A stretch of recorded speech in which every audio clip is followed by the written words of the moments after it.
Here we are at Hoover Dam. This dam took 5 years to build. Where the white rock is where the original water line was. The dam took 5 years to build, and that was 2 years earlier than expected.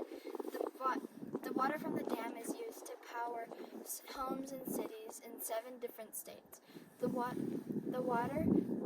goes from the dam through it to power the energy, and the water goes into the Colorado River on the other side of Hoover Dam.